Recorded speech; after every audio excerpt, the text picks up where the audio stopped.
يا أيها الذين آمنوا أطيعوا الله ورسوله ولا تولوا عنه وأنتم تسمعون।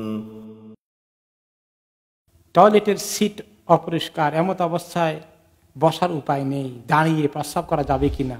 উল্লেখ্য মহানবী সাল্লাল্লাহু আলাইহি ওয়াসাল্লামের জীবদ্দশায় একবার তিনি দাঁড়িয়ে প্রস্রাব করেছিলেন, জানিয়ে বর্ধিত করবেন।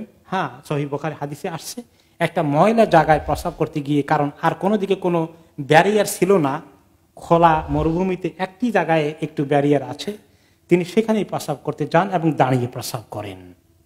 এটা দলিল যে এরকম যেখানে বসলে আপনার কাপড় নাপাক হয়ে যাবে, শরীর নাপাক হয়ে যাবে, ওই সমস্ত জায়গায় দাঁড়িয়ে প্রস্রাব করা জায়েজ আছে এবং এর বিকল্প নাই।